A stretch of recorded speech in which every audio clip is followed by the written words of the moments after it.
శ్రీమద్గురుపరబ్రహ్మణే నమః.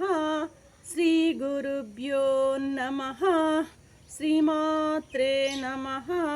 శ్రీగణేశాయ నమః.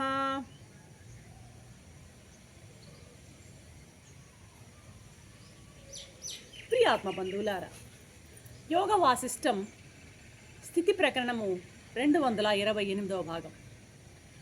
దామ వ్యాళ కటులు నిన్న యుద్ధంలో భయపడి పారిపోయారు. అలా పారిపోగానే దేవతలు రాక్షస సేనంతా చుట్టుముట్టి మట్టుబెట్టారన్నమాట. అలా రాక్షసులందరూ కూడాను హతం కాగా దేవతలకేమో ఆనందమైపోయింది. వాళ్ళు చాలా సంతసించారు. ఈ దామ వ్యాళ కటులు దీనులైపోయి భయంతో విహ్వలులైపోయారన్నమాట. స్టూపర్ఫైడ్ అని బాగా నిశ్చేష్టులైపోయారు భయంతో. ఈ విషయం శంబరాసురుడికి తెలిసింది. వాడు ప్రళయాగ్నిలాగా మండిపడ్డాడు. వాడు మండిపడి వాళ్ళ ముగ్గురు మీద విపరీతమైన కోపం వచ్చిందనమాట. ఎక్కడ వారు అని చెప్పి పెద్దగా గద్దించాడు. ఆ శంబరాసునికి భయపడి ఈ దామ వ్యాళ కటులు ముగ్గురు కూడాను ఆ సైన్యాన్ని అక్కడక్కడే వదిలి పాతాళానికి పారిపోయారనమాట. అక్కడ యముకింకర్లు అక్కడ ఒక సబాఫీస్ అనమాట యమునికి. ఆ యమకింకర్లు అక్కడ పాపులందరికీ శిక్షలు వేసేటువంటి ఒక సెంటర్ అనమాట. అక్కడికి వెళ్ళిపోయారు. అక్కడికి వెళ్ళి ఆ కింకర్లని చేరారనమాట. ఆ కింకరుల దగ్గర దాసోహం అని వాళ్ళు ఆ కింకరులు వీరికి ఆశ్రయాన్ని ఇచ్చారు. ఇచ్చి వీరికి వివాహాలు ఆల్రెడీ వీళ్ళకి సంసార వాసనలు బాగా పెరిగిపోయినాయి కదా. భార్య బిడ్డలు సంసారం కావాలన్నది వీళ్ళ మనసులో బాగా ఉంది కాబట్టి ఆ వాసనలు అనుగుణంగానే ఆ కింకరులు వీరికి అమ్మాయిలనిచ్చి వివాహం చేశారు. అక్కడ 1000 సంవత్సరాలు వీళ్ళు గడుపుతూ ఉన్నారన్నమాట. ఇది నా భార్య, ఇది నా ఆస్తి, ఇవి నా పిల్లలు అంటే దృఢమైనటువంటి బంధంతో చిక్కుకొని 1000 సంవత్సరాలు అక్కడ గడిచిపోయింది. ఇలా ఉంటూ ఉండగా ఒక రాజు యమధర్మరాజు అక్కడికి కార్యకలాపాలు ఎట్లా ఉన్నాయో ఇన్స్పెక్షన్కి వచ్చారనమాట. ఆ సెంటర్కి ఇన్స్పెక్షన్కి వచ్చారు యమధర్మరాజు. యమధర్మరాజును చూసి వీళ్ళు మామూలుగానే ఆ వీళ్ళలో ఉన్నటువంటి దుర్వాసనల వల్ల బుద్ధి సరిగా పనిచేయదు కదా. ఆ యమధర్మరాజుని ఎవరో కింకరుడు అనుకొని ఆయనకి నమస్కరించకుండా ఆయన్ని కొంచెము కొద్దిగా అగౌరవ భావాన్ని చూపుతారనమాట. దానికి కోపించినటువంటి యముడు వాళ్ళని ఇద్దరిని కూడా పాతాళంలోకి నరకంలోనికి తోసేస్తాడనమాట. అక్కడ ఆ నరక బాధలన్నీ అనుభవించి వాళ్ళు అక్కడ దగ్నమైపోయారట. ఆ తర్వాత వాళ్ళలో ఉన్నటువంటి ఆ వాసనలతో అనేక రకాలైనటువంటి జన్మలని ఎత్తడం జరిగింది రామా. వాళ్ళు ప్రస్తుతం కాశ్మీర్ దేశంలో చేపలై ఉన్నారు అన్నాడు. ఇదేం కథ కాదు, మనమైనా అంతే.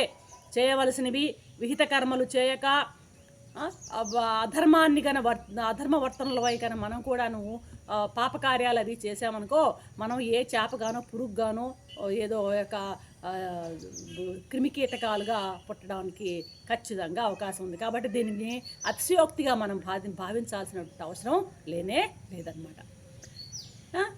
వీళ్ళు ఈ విధంగా పుడుతూ గిడుతూ అనేక రకాలైనటువంటి జన్మలతో పుడుతూ లేస్తూ పడుతూ లేస్తూ ఉన్నారయ్యా రామా.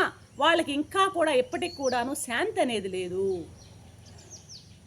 కాబట్టి రామా, వాసనల యొక్క దుష్ప్రభావాన్ని గూర్చి నువ్వు విచారించు. ఎందుకు ఇదంతా చెప్తున్నానంటే, వాసనలు అనేవే మనిషి జీవితాన్ని నిర్దేశిస్తాయి, మనిషి జన్మను నిర్దేశిస్తాయి. ఆ దుష్ట వాసనలు వాళ్ళని అంత వాసన లేనప్పుడు వాళ్ళు చాలా స్వచ్ఛంగా ఉన్నారు. ఎప్పుడైతే ఆ వాసనలు వాళ్ళలో ప్రవేశించి ఘనీభవించాయో ఈ దుర్గతి అంతా కూడాను ఆ వాసనల వల్లనే జరిగిందయ్యా అని చెప్తూ, రామా అసలు మనమెవరం అనుకుంటున్నామయ్యా? అసలు నువ్వు ఆ దామ వ్యాళ కట్టలు ఎక్కడున్నారు? వాళ్ళు ఎక్కడున్నారు? ఆ దామ వ్యాళ కట్టలు ఎవరో కాదు, మనమే అని చెప్తున్నాడు వశిష్ఠ మహర్షి. ఈ విశ్వడు, తైజసుడు, ప్రాజ్ఞుడు అని అంటే 3 త్రివిధమైనటువంటి జాగ్రత్త అవస్థ, స్వప్నావస్థ, సుషుప్తావస్థ అవస్థలు 3. ఈ అవస్థల్లో జాగ్రత్త అవస్థలో అంటే మనం ఇప్పుడు ప్రస్తుతం మేల్కొని ఉన్నాం కదా, ఈ జాగ్రత్త అవస్థకు అభిమానమైనటువంటి లోపల ఉన్నటువంటి జీవుణ్ణి విశ్వడు అని అంటారనమాట. అదేవిధంగా కొంతసేపటి తర్వాత పడుకున్నాక స్వప్నం వస్తుంది.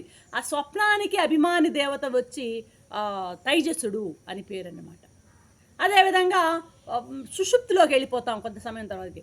అప్పుడు ఆ సుషుప్తి అభిమాన దేవతని ప్రాజ్ఞుడు అంటాం అన్నమాట. కాబట్టి వశిష్ఠ మహర్షి ఏమంటున్నారంటే, ఆ దామ వ్యాళ కటులు ఎవరో కాదబ్బాయ్, ఆ ముగ్గురు కూడాను మన విశ్వ తైజస ప్రాజ్ఞులే. జాగ్రత్త స్వప్న సుషుప్తులలో ఉన్నటువంటి విశ్వడు తైజసుడు ప్రాజ్ఞుడు. విశ్వడు ఒక రాక్షసుడు, తైజసుడు ఒక రాక్షసుడు, అదేవిధంగా ప్రాజ్ఞుడు ఒక రాక్షసుడు. అసుర సంపద అంతా మనమే దగ్గర పెట్టుకుని ఉన్నామయ్యా, మన దగ్గరే ఉంది అసుర సంపద, ఎక్కడో లేదు. కథ కాదు, అది కథ కేవలం సంకేతం మాత్రమే, అది అర్థం చేసుకో అంటున్నాడు వశిష్ఠ మహర్షి. మన విషయం మాట్లాడుతున్నాడు వశిష్ఠ మహర్షి. ఏంటంటే ఆ దామవ్యాళ కట్టలు ఎక్కడో వాళ్ళు కాదు, మనలో వాళ్ళే అయ్యా. మనం అనుకుంటూ ఉంటాం, ఏమంటాం, నా దేహం ఎప్పుడు స్థిరంగా ఉండాలి, నేను మరణించకూడదు, ఈ ధనమంతా నా సౌఖ్యానికి ఉపయోగపడాలి, ఇలా ఆలోచిస్తూ ఎప్పుడు నేను నాది అంటూ అహం మమ అంటూ మనకి మనమే తాళ్లతో బంధించుకుంటూ ఉంటాం. ఇటువంటి భావాలు ఎప్పుడైతే మనసులో చోటు చేసుకుంటాయో ఇక అక్కడనే అప్పటి నుంచే ఇక్కడ ఏమంటాడంటే తక్షకుడు మనలో ప్రవేశిస్తాడు అంటాడు వశిష్ఠ మహర్షి. తక్షకుడు అంటే ఏంది? ఆ బలహీనత, ఆ సర్పంలాగా ఆ తక్షకుడు లోపల ప్రవేశించి ఏం చేస్తాడు? వెర్రివేషాలు వేయిస్తాడు, రకరకాల వెర్రివేషాలు, దామ వేళ కటులలాగా రకరకాల వెర్రివేషాలు వేయిస్తాడు. కాబట్టి నేను చెప్పేది ఏంటంటే రామయ్య, ఎప్పుడు కూడాను నేను చనిపోతానేమో, నేను బలహీనుణ్ణి యుద్ధంలో, ఇప్పుడు వాళ్ళు జరిగింది ఏంది, వాళ్ళ దగ్గర దామ వేళ కట్టల్లో ఈ యుద్ధంలో మా అపజయం వస్తుందేమో, దేవతలు మనని ఓడిస్తారేమో, దేవతలు మనం చంపేస్తారేమో, మేము చనిపోతామేమో అన్న ఆలోచనలే వాళ్ళని, ఎప్పుడు ఆలోచనలు వచ్చినాయో వాళ్ళు బలహీనపడ్డారు. చస్తామేమో చచ్చిపోతామేమో అనేటువంటి ఆ భయంతోనే వాళ్ళు పరిగెత్తి పారిపోయారనమాట. దేవతలు దాటికి తట్టుకోలేకపోయారు. ఎప్పుడు తట్టుకోలేకపోయారు? అయ్యో మేము చనిపోతామేమో అన్నటువంటి ఆ బలహీనత వాళ్ళలో వచ్చినప్పుడు ఆ దేవతల్ని ఎదుర్కోలేకపోయారు. కాబట్టి రామా, ఇదంతా నీకు ఎందుకు చెప్తున్నానంటే ప్రబోధం కలిగించడానికి చెప్తున్నాను. నువ్వు అలా వారిలాగా అటువంటి బలహీనతలకు లోను కావద్దు, భయోత్పాతాలకు లోను కావద్దు అని చెప్పడానికే నేను నీకు ఈ దామవ్యాళ కథ ఉపాఖ్యానాన్ని చెప్పడం జరిగింది అంటూ ముగిస్తున్నాడు వశిష్ఠ మహర్షి. రేపటి ఎపిసోడ్లో ఏం చెప్తారో చూద్దాం. అంతవరకు సెలవు. సర్వం శ్రీరామచంద్ర చరణారవిందార్పణ. ఓం శాంతి శాంతి.